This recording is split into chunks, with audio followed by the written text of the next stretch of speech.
Let's continue in this review of these fundamentals for the Sunni intellectual. And we can take a quick look at the table of contents before we continue with the actual contents. So we covered the introduction. Now I'm talking about our review. We covered the introduction in our review. And then now we're on the book of knowledge. So we talked about necessary knowledge. That's knowledge that's born in you without you having to think. You don't need a proof. You don't need a proof for necessary knowledge. And we talked about inferred knowledge. That's knowledge that requires a proof. Necessary knowledge, by the way, how do you get that? You get that through sound senses, and you get that through successive mass report, tawatur, and you get that through intuition. Hopefully you know that. I'm giving you the answers. So hopefully you knew the answers without me giving it to you. And you're taking notes too, inshallah. Inferred knowledge, how do you get that? You get inferred knowledge by the news of a prophet because it requires proof. What's the proof for the news of a prophet?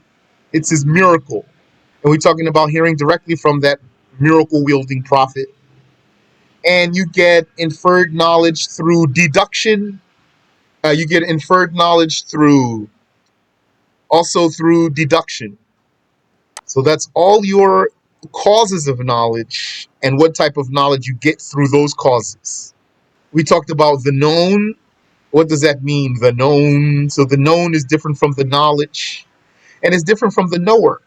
And we mentioned how sometimes the known would be called knowledge. Review that, inshallah ta'ala, if you need to. If you have a question, you can ask. We talked about this benefit here. Is God's existence necessarily known, or is it known by inference? Some said it's necessarily known, and the stronger saying is that it's inferred. And to say it is inferred is the case of most people, and some of the slaves of God know God necessarily. And now we are talking about the causes of knowledge. Senses cause knowledge. We talked about sound senses. And what type of knowledge do you get by sound senses? Necessary knowledge. Accurate news causes knowledge. What type of knowledge do you get from accurate news? It depends on the type of news. Because there's two types of accurate news. Tawatur gives necessary knowledge. News from a prophet gives inferred knowledge because it needs evidence, which is the miracle. And today we want to talk about the mind as the third cause of knowledge, because creations need something to cause knowledge for them. They don't have knowledge necessarily by the knowledge of creations is not an intellectual necessity. The knowledge of creations is not an intellectual necessity. The knowledge of creations is only possible. It's only a possibility. So they need something to cause knowledge for them. What type of knowledge does the mind cause? It depends on what function of the mind you're using. So if it's intuitive, then intuition causes necessary knowledge. And if it's deduction, then deduction causes inferred knowledge. And that's what we want to start talking about today in our review. And then from there, inshallah ta'ala, we'll talk about merging the mind and the religion. Because the religion doesn't depend on the mind. Rather, the mind is the religion's witness. The sound mind is the witness for the religion. Because the sound mind looks into the religion and says, I bear witness that this is true. And then we talked about those 8 steps that are beneficial for proving some things. We'll see. Then after we finish the book of knowledge, we'll move on to the book of ignorance. Ignorance, which is the lack of knowledge. And under the book of ignorance, we start with speculation. Speculation is when you think something is correct, but there's room for error as far as you're concerned. Yani, relatively, that means from your perspective, not from another person's perspective per se. You could maybe be wrong, but you don't think you are. So since you could be wrong, that means there is some ignorance. That's why this is under the book of ignorance. And yani, and then there's more. So we can come back to the table of contents later also. There's not much more left there, but it's okay. So that we don't delay our review any further. So let's go ahead to where we left off. So the author says, may Allah have mercy on him, the mind causes knowledge. The mind or the intellect has several Arabic names like aql and hijr, and something that was in the body has been relegated to a footnote. The ayah in Surah Al-Fajr that mentions the hijr. The hijr is the aql, the mind. As for the body now, as it is, as you can see. So if you just want to not look at the footnote, if you're just going to read through, then the mind or intellect has several Arabic names like aql and hijr and nuhya, all of which have the linguistic meaning of inhibitor. Inhibitor means something that stops you from doing something. Your inhibition. Perhaps you heard, like some people, they say, and this is true, if one drinks wine, it lowers his inhibitions, means makes him capable of doing what he would not do had he not drank the wine or any uh, intoxicating drink. Same thing for the hashish, the marijuana. Some scholars said it would make a person do what he would normally be shy to do. Yani, it would enable him to do what he would normally be shy to do. So the mind, the aql, or the hijr, or the nuhya, is called, yani, the mind is called these things in Arabic because it prevents the same person from committing atrocities and from doing what he should not do. But that doesn't mean that the mind is sufficient for knowing what's halal and what's haram. What's correct is that the mind is not sufficient in knowing what's halal and what's haram. There's a case in our religion called al-istihsan, that means deeming something good. Is it by the mind or is not by the mind? What's correct is that it's not by the mind. That's what's correct. It's only by the religion. That's why during the time of Adam, a man could marry his own sister as long as she's not his twin. So how do we deem that? We deem it as good. And now a man cannot marry his own sister. So how do we deem that? We deem it ugly. Not by our minds though, by the religion. Because some people, they might believe that it's not ugly and they have relations with their own sister. Or I'll give you another example. We knew by our religion, by the rules of our religion, that marrying the cousin is permissible, even the first cousin. Some people, they deem it ugly. Why they deem it ugly? Yeah, I mean, that's their opinion, that's their culture, that's why. Because their culture made them deem it ugly. It's not ugly though. If you didn't know, by the way, in the United States, you can marry your cousin legally, even though the norm and the culture of the people is to deem it ugly. But legally, according to their law, it's not against the law. I don't know if any states say it is against the law, but if there is, it's not a consensus of all the states. Prophet Muhammad's marriage to Aisha is not ugly. And Abraham having a slave woman is not ugly. And having a baby from that slave woman is not ugly.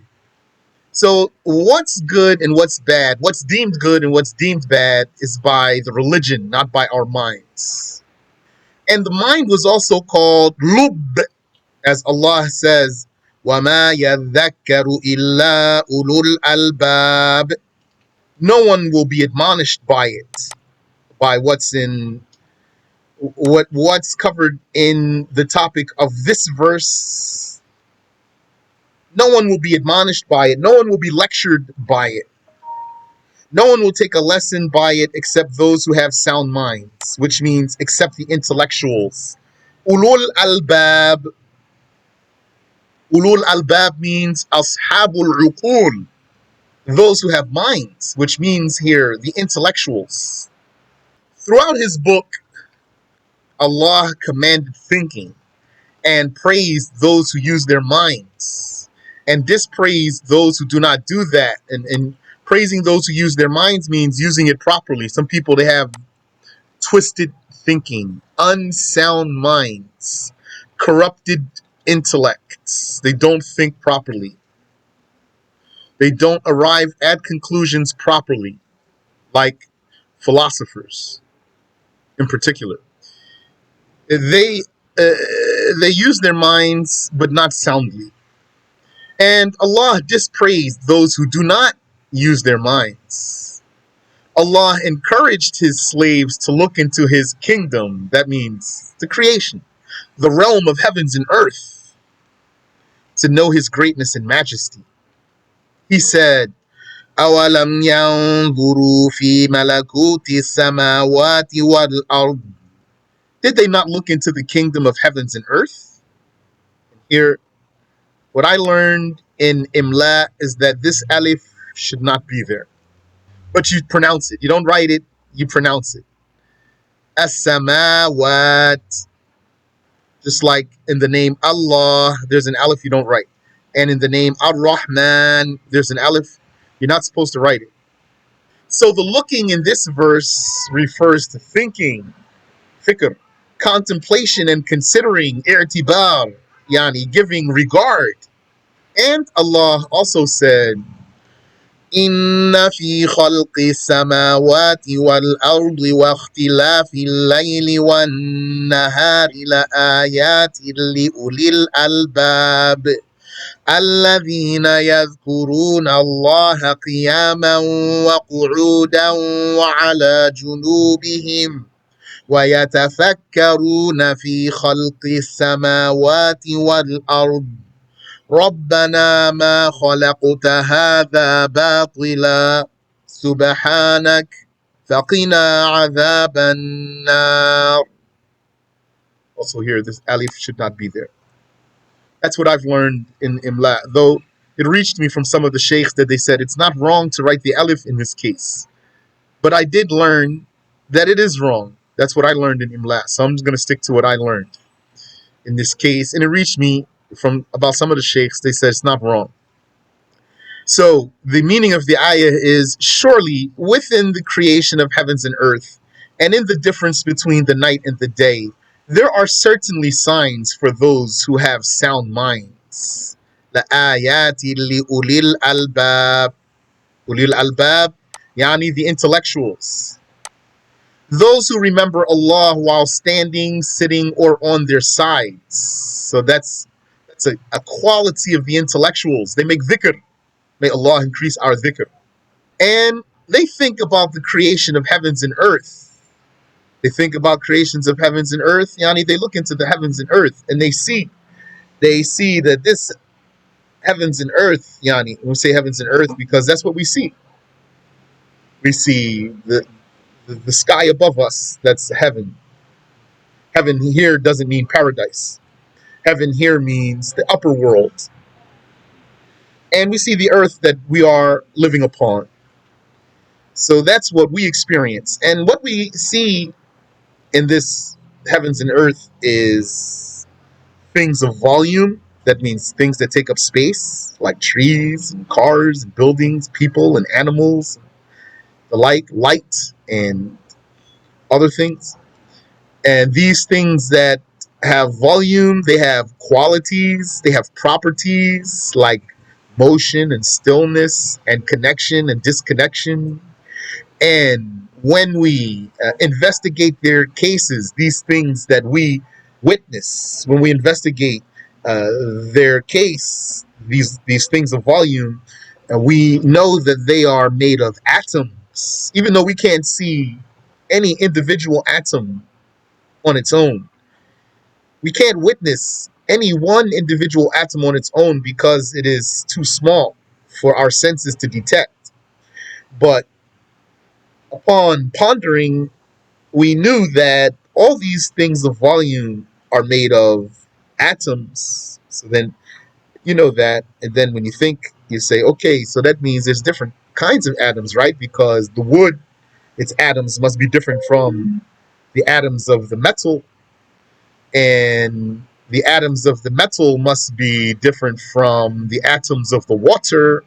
The atoms of the water must be different from the atoms of the light, etc., etc., etc., and so on. And from all of that, we knew that Allah is not like His creations. We knew that there's one creator who is not like His creations. That's included in this ayah.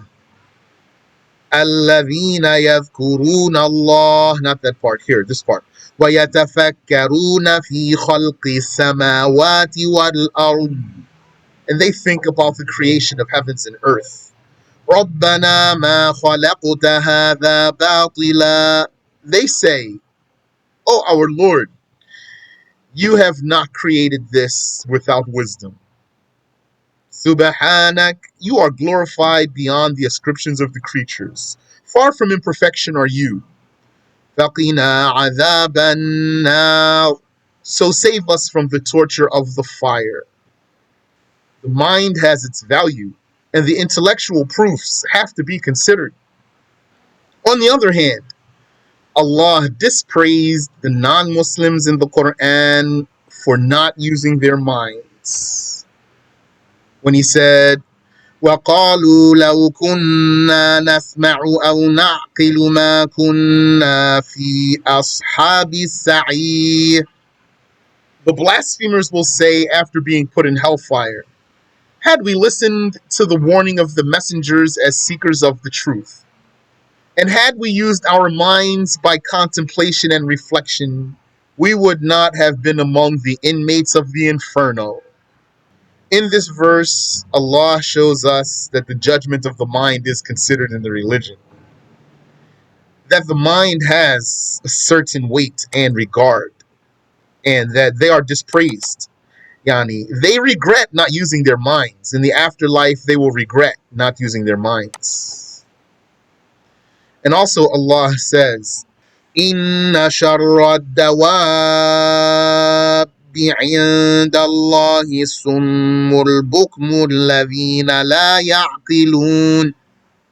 Indeed, the vilest of creatures to traverse the face of the earth, to creep over the surface of the earth, are those disbelievers who are deaf and dumb, those who do not use their minds.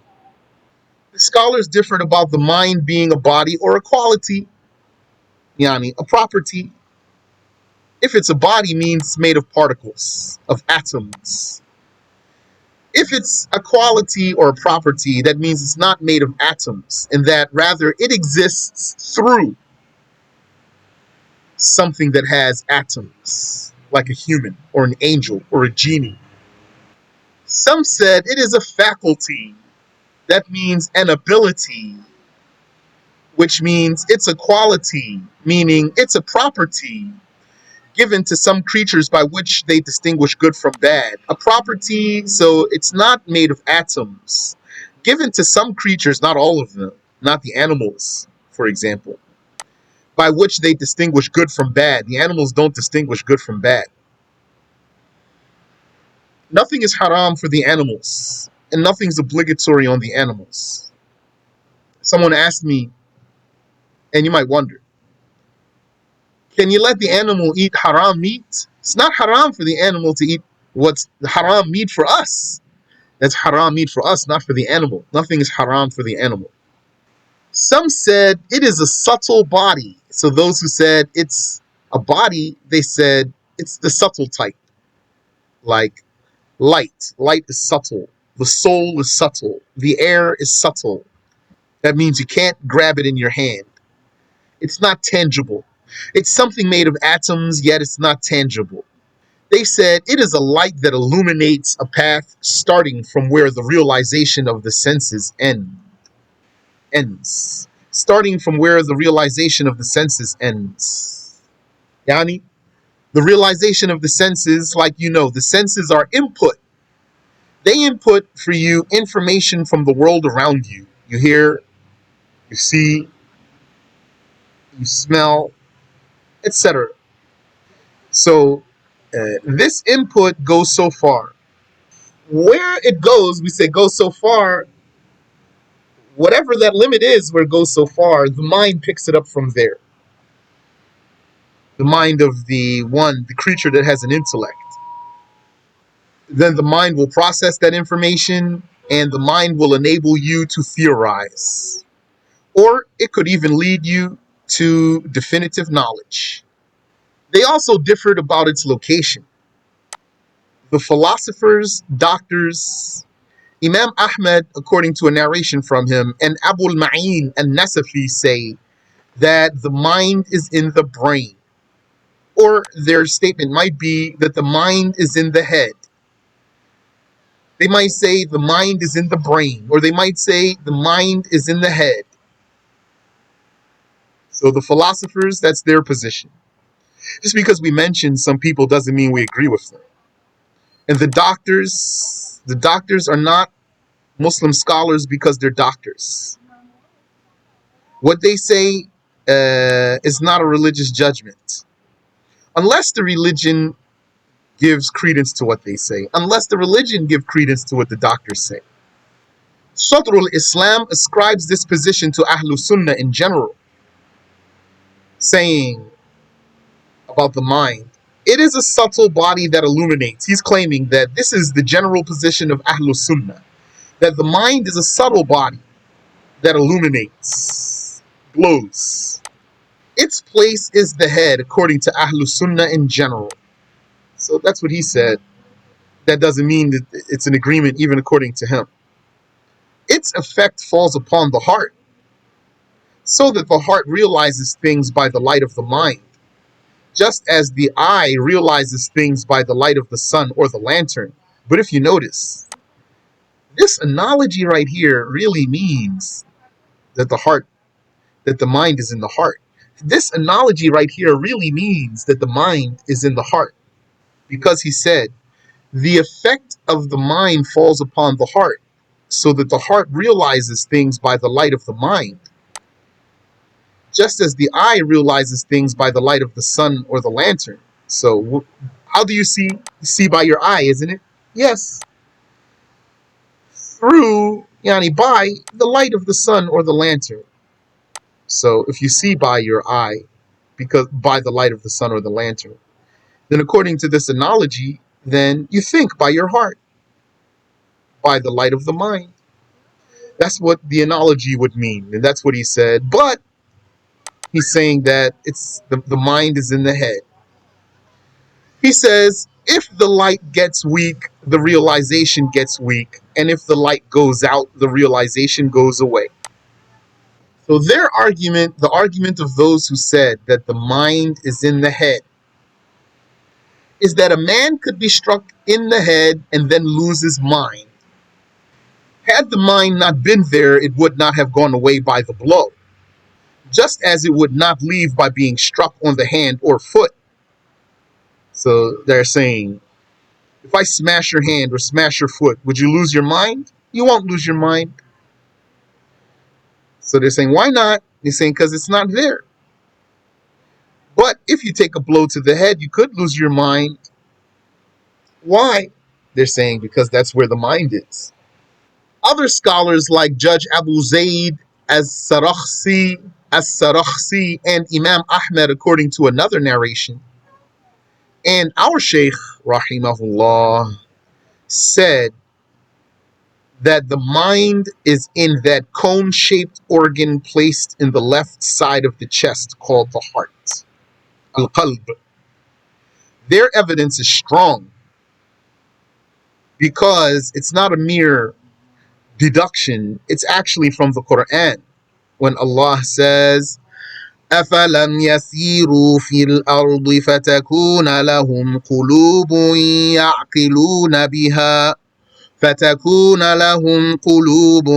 يعقلون بها أو آذان يسمعون بها. Did they not travel through the land so to have hearts by which they think and ears by which they hear? So ears by which they hear and hearts by which they think. Yani qulubun, hearts, yaqiluna biha. By them they think. By them they rationalize or reason. Hearts by which they reason. Yaqilun. And their response to the first group is important if you want to understand uh, which saying is stronger saying between different sayings. Sometimes you won't be able to understand that. Sometimes you don't have enough knowledge to understand that. But, Yani, just as a pointer for you to know how one saying would be stronger than another, then you need to know how they responded to each other. Two opposing sayings. Each saying has some point in a way. Well, how do they respond to each other? So their response to the first group is that it is not necessary that the mind is in the brain because of losing the mind from a blow to the head. It's not necessary. Rather, that is similar to castration. The loss of the loss of testicles may prevent the growth of facial hair. The loss of testicles may prevent the growth of facial hair, only due to a link between them, which Yani modern scientists and doctors they say that link is hormones. Whether it's hormones, it's not hormones, Yani, there's still a link between them, and it's not their location. It's not the location that is the reason. Meaning, they said, if one lost his testicles, his facial hair may not grow, and that doesn't prove that his testicles are in his face. Therefore, one may take a blow to the head and lose his mind because of a link between the brain and the mind. Between the brain and the mind, yes, which is in the heart. A link between the brain and the mind, which is in the heart. Not because the head is its place. So, so what would be the answer of those who said the mind is in the head to those who said the mind is in the heart, and they used an ayah from the Quran for that? Yani, they're going to make ta'wil for the ayah. They're going to say, it doesn't mean like that. Means, they might say something like what this one, Sadrul Islam, said. Which really, what he said really means, actually, that the mind is in the heart. And if they made a ta'wil, then what you're going to say? You're going to say, you can't make ta'wil without definitive, yani, without confirmed textual evidence. You cannot make a ta'wil as a rule. You can't make ta'wil of the Quran without confirmed textual evidence or definitive mental evidence. So then this saying that the heart is the location of the mind is stronger. Do you have any questions so far? What exactly does he mean when he says lose your mind? Oh, yeah, I think that's clear, Habibi. Lose your mind means you don't have a mind anymore. That means you're insane. So basically, imagine somebody, he's chilling on a bench, and then somebody ran up to him and bust him upside his head with a 40 bottle, and he smashed the whole bottle over his head. And then after that, he was crazy, eating out the trash can, talking to himself. It's clear? So let's talk about intuition first, before deduction. And Nasafi said, وَمَا ثَبَتَ مِنْهُ بِالْبَدِيهَةِ فَهُوَ ضَرُورِي. Anything confirmed by the mind through intuition is necessary. Is necessary, meaning necessary knowledge. Here we could put this word knowledge in parentheses. Just if you want to be meticulous about the translation. فَهُوَ ضَرُورِي, meaning علم ضروري. The word ilm's not there. فَهُوَ ضَرُورِي, أي علم ضروري. It is necessary, meaning necessary knowledge. كالعلم بأن كل الشيء أعظم من جزئه. Like knowing that all of something is more than some of it. That's intuitive. You don't need an evidence for that. You don't need evidence to know that all of something is more than some of it. So that's necessary knowledge. Intuition promotes knowledge by way of the mind without inference or deduction. That means without even thinking. It's automatic. Like knowing that negation and confirmation cannot coexist. That means like knowing that a contradiction is invalid. By this way, one is aware of his own existence. You know about your own existence. You are self-aware. Yani, self-aware here means you know your own existence intuitively. Yani, even the animal knows that. The animal is aware of his own existence without even having a mind. And one is aware of the fact that he has a choice to act. That's intuitive. Anyone who denies the choice of the slave is very stupid. Anyone who believes that humans and even the animals are forced to do what they do and they are like feathers stuck in the wind blowing the feather right and left, is very stupid. And the second function of the mind that causes knowledge is deduction. And Nasafi said, وَمَا ثَبَتَ مِنْهُ بِالِاسْتِدْلَالِ فَهُوَ اكْتِسَابِي. Anything confirmed by the mind through deduction is earned or acquired. Yani, it's learned. Inferred knowledge is what takes place by applying one's faculties. One engages his intellect and he looks into premises and conclusions. Looks into premises and conclusions. We'll talk about that. It's very important. That's basically the essence of deduction. Premises and conclusions. And he listens and he shifts his eyes and similar physical matters while thinking. Like his head might twitch and his face might twitch or other parts of his body. His eyebrow, for example. This means he's thinking. And then he comes to his conclusion. Yani, he comes to his conclusion, yes. Contemplation is to think about the case of the pondered subject. Yani, there's some subject, some issue at hand. You want to think about its case. That's contemplation. Thinking about something doesn't mean you believe in it.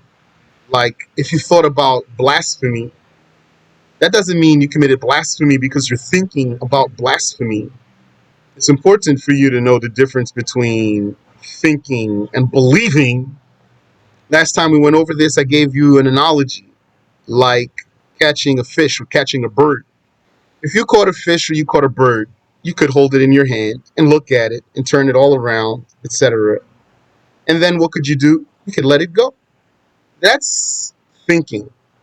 So just because you think about something doesn't mean you believe in it.